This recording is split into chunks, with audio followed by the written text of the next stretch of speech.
क्या एप्सोल के साथ 1.5 लाख का डैमेज पॉसिबल है, देखेंगे इस वीडियो में। बिल्ड एम्बलम्स आपकी स्क्रीन पर आ चुके हैं जो कि मैं इस वीडियो के लिए यूज़ कर रहा था। एंड देयर यू गो, शुरुआत की थी बॉटम लेन के साथ। फास्ट फॉरवर्ड कर देता हूं ताकि आप लोगों के लिए ये वीडियो ज़्यादा लंबा ना हो। उतनी देर में आप लोग जल्दी से जाकर वीडियो पे लाइक कर दीजिए।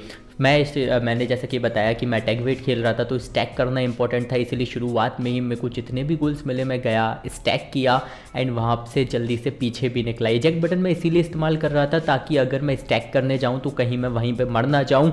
यहाँ पे दिक्कत आई क्योंकि सामने से ये जो ब्लेसी और जिगलीपफ का कॉम्बो था ये बहुत दिक्कतें दे रहे थे। एप्सोल का इतना ज़्यादा डैमेज है लेकिन इनकी HP देन अगेन उतनी ही ज़्यादा है, उसकी वजह से मैं उतना ज़्यादा डैमेज उनको डील कर नहीं पा रहा था और बार बार बच के निकल जा रहे थे।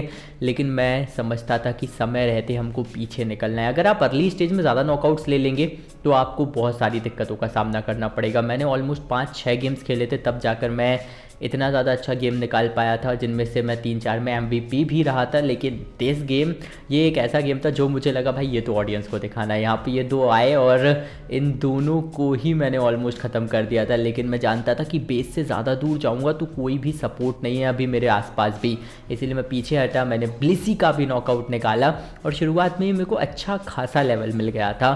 अगेन नाइट स्लैश के लिए मैंने ऑप्ट किया क्योंकि वही कॉम्बो मैं खेलने वाला था एंड अगेन स्टैक तो हमें करना था, तो मैं मौका देख के अपने गोल्स भी स्कोर कर रहा था ताकि मैं ज़्यादा से ज़्यादा स्टैक्स अपने कंप्लीट कर सकूं। क्योंकि एक बार अगर एप्सोल फुली स्टैक हो गया तब तो भाई बवाल मचा देता है और ये बार बार अपना सबक नहीं सीख रहे थे।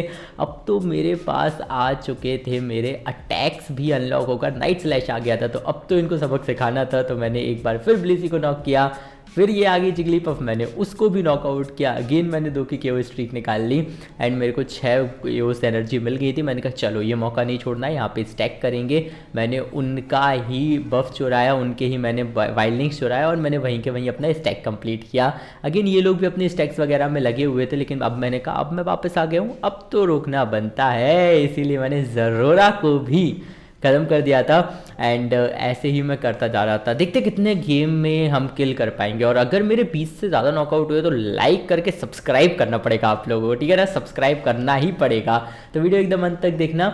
यहाँ पे मैंने थोड़ा सा ओवर कमिट कर दिया था लेकिन पीछे हटा मैं और अगेन फिर वही कॉम्बो जो मैं इस्तेमाल कर रहा था। और हम सब जानते हैं कि एप्सोल ये भगवान की तरह है भाई, ये पोकेमोन। अगर आप शुरुआती दौर की स्पेशली बात कर रहे हैं तो एप्सोल सबकी एकदम बचा के रख देता है और स्टील भी इतना ज़्यादा अच्छे से करता है। आप लिटरली अपोजिशन के ना मुंह के सामने से वाइल्डिंग या फिर कोई भी वाइल्ड पोकेमोन चुरा के ला सकते हो, उनके हाथ से वो लेके जा सकते हो फार्म, और जैसे ही मौका मिले स्कोर भी करते रहो। अगर आप अटैक वेट खेल रहे हो, बिल्ड बहुत अच्छी है, गेम बहुत अच्छा जाता है। डैमेज आपने देख ही लिया कितना बढ़ रहा है। एम्बलम सेट भी मैं कोई बहुत ज़्यादा कॉम्प्लिकेट नहीं यूज़ कर रहा था, काफ़ी दिनों से यही वाला सभी लोग यूज़ कर रहे हैं। लेकिन ये मैंने कहा एक एग्जांपल आपको दे दूं। और यूनाइट मूव यहाँ मैं शायद मर जाता, अगर मैं यूनाइट मूव यहाँ नहीं लगाता तो शायद मैं यहाँ पे मर जाता, इसलिए मैंने तुरंत ही यूनाइट मूव पॉप इन कर दिया क्योंकि वो तो वापस से फार्म हो जाएगा, उसको थोड़ी ना बचा के रखना है। कई लोगों को मैंने देखा है रैंडम से आते हैं भाई, वो यूनाइट मूव यूज़ नहीं करते, वो बंदे यूनाइट मूव रख के ही बैठे रहते हैं। भाई घर लेके जाओगे क्या, जल्दी से यूज़ कर दो, आपको आए मौका मिले यूज़ कर दो। नॉकआउट आपको फालतू में नहीं गंवाना है और फार्म करते रहना है क्योंकि अल्टीमेटली आपका लेवल बहुत ज़्यादा कुछ डिटरमाइन करता है। इसमें मेरे पास फार्मिंग एरिया भी नहीं था, मैं जंगल नहीं कर रहा था, इसलिए मेरे को ज़्यादा से ज़्यादा फार्म इकट्ठा करते रहना था। और ये नोटिफिकेशन पॉप इन होने लगे मैंने जैसे तैसे ज़रूरा को मारा और फिर मैंने कहा यार ये नोटिफिकेशन भी तो मुझे बंद करने पड़ेंगे नोटिफिकेशन से मैं बड़ा परेशान था। फाइट के लिटरली मैं बीच में यहाँ पे देते को नोटिफिकेशन मैंने बंद किया एंड फिर मिले मेरे को सिंड्रेस बाबू। ये इनका स्नॉर्लेक्स काफ़ी तगड़ा खेल रहा था। स्नॉर्लेक्स पे अगर वीडियो चाहिए तो कमेंट करके बता देना, स्नॉर्लेक्स या स्लोब्रो या किसी भी डिफेंडर पे अगर वीडियो चाहिए तो वो भी हमारे चैनल पे आएगी। हर तरह की वीडियो आने वाली है।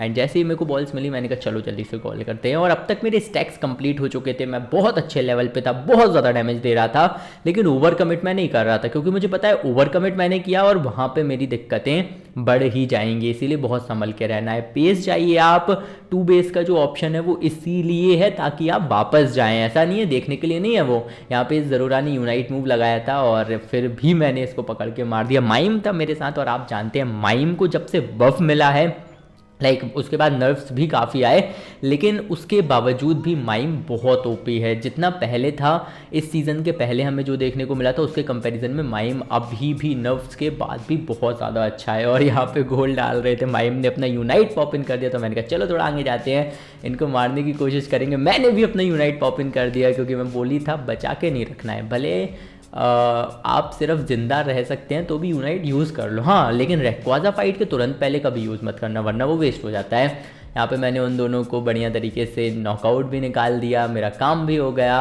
और इसके बाद मैं पीछे भी निकल गया। यूनाइट मूव का जो भी मेरे को चाहिए था वो सारा का रिजल्ट मेरे को बहुत अच्छा मिल गया था। यहाँ पे पीछे आया तो ये लोग गोल कर रहे थे, और ये दोनों स्क्विशी एंड एप्सॉल के सामने अगर ऐसे स्क्विशी पोकेमॉन आ जाएं तो हम सब जानते हैं क्या हश्न होता है, और आप लोगों ने देख भी लिया उनका क्या हश्न हुआ है। गेंगार के ऊपर एक बहुत अच्छा वीडियो आने वाला है, तो चैनल पर स्टे ट्यून रहिएगा, बहुत तगड़ा वीडियो वो रहेगा। लेकिन ये वाली की तो बात ही अलग है। यहाँ पे मैंने सिंगल हैंडेडली रेजाइस को भी सिक्योर कर लिया, कोई डैमेज ही नहीं कर पाया वो मुझे, क्योंकि मैंने ऑलरेडी बहुत अच्छा लेवल ले लिया था, और जो बिल्ड्स मैं यूज़ कर रहा था वो तो भाई एक नंबर थे, पूरी तरह से ओवर पावर एप्सॉल को बना दिया था। यहाँ पे मैं मिड में आया, मैंने कहा चलो मिड की भी एंटी एरियाज जल्दी से सिक्योर कर लेते हैं, क्योंकि जितना ज़्यादा हो सके उतना ज़्यादा लेवल हमको चाहिए। ये चीज़ मैं बार बार रिपीट कर रहा हूँ, मेरे को रेक्वाजा से पहले चाहिए ही था लेवल 15, इसलिए मैं उनका भी फार्म नहीं छोड़ रहा था। अपना फार्म तो मेरे को नहीं करना था, जंगल मैंने दूसरे पोकेमॉन के लिए छोड़ा था, वो करे ना करे उसमें अब मैं क्या ही कर सकता हूँ, लेकिन इनका फार्म तो मैंने बहुत चुराया है इस गेम में। ये जिगलीपफ आई और ये पीछे हट गई थी, लेकिन इसने मेरे को ज़्यादा देखा तो इसको लगा मैं डर गया, ये आगे आ गई, और मैंने उसका पूरी तरह से फ़ायदा उठा लिया। यहाँ पे इसने कोशिश तो बहुत अच्छी की थी ज़रूरा ने मेरे को ख़त्म करने की, लेकिन मैं भी था तो एप्सॉल ही ऐसे कैसे ख़त्म हो जाता। बढ़िया तरीके से मैंने अपना 50 का गोल भी डाला, और इनके और भी वाइल्ड लिंक्स चुराए, और यहाँ पे मैंने नॉकआउट्स भी इनके सिक्योर किए।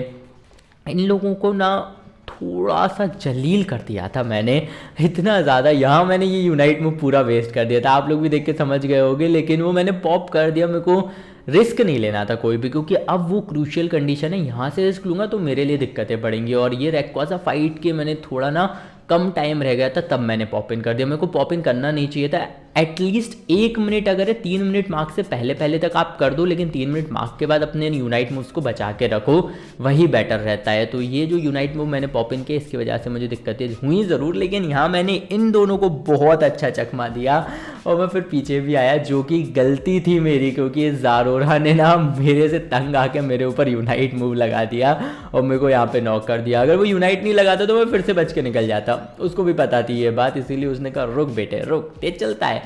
यहाँ मैं आया तो मेरे को मिल गए स्नॉरलैक्स भैया, इन्होंने भी अपना यूनाइट मूव पॉप इन कर दिया। सब मेरे सामने यूनाइट खोल रहे हैं, इतना डर है ना, मेरा खौफ था इन लोगों में। और मेरे जो रैंडम्स थे वो तो फुल कैरी हो रहे थे भाई, फुल कैरी होते हैं सोलो क्यू में, भले मैं मास्टर 1500 पे बैठा हूँ, लेकिन बस कैरी होना ही जानते हैं वो लोग। तो यहाँ मैं आया, मेरे को सिंड्रेस मिल गया, सिंड्रेस को मैंने ख़त्म किया। ऑलरेडी मैं स्नॉरलैक्स को ख़त्म करके आया था, और मैं चाहता था कि मैं फाइनल हिट लूँ, लेकिन उससे पहले ही मेरे टीममेट्स ने रेक्वाजा सिक्योर कर लिया। मैं फाइनल हिट नहीं ले पाया, उसका मेरे को दुख ज़रूर हुआ था थोड़ा, लेकिन एक गेम हम ऑलमोस्ट जीत चुके थे। तो यहाँ से मेरे को पता था कि यहाँ से अब ऐसा हो ही नहीं सकता कि ये गेम हम हार जाएं, इसीलिए अब मैं फुल मज़े में खेल रहा था। मैं कहा रुको बेटा, यूनाइट मूव दिखाता हूँ तुमको। और हम लोगों ने इतना ज़्यादा डोमिनेट किया ना, वो बेस के अंदर से सिंड्रेस यूनाइट मूव लगा रहा है, और मैं फिर भी नॉकआउट्स लेने से नहीं रुक रहा हूँ।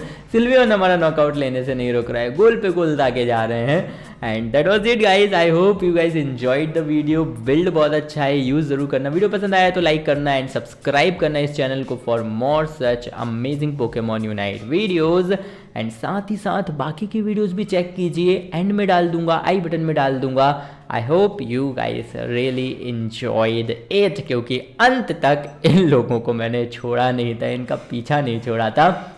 जाइए एप्सॉल के साथ धूम मचाइए, और ऐसे ही देखते रहिए हमारे चैनल पे और भी कई अमेजिंग वीडियोस।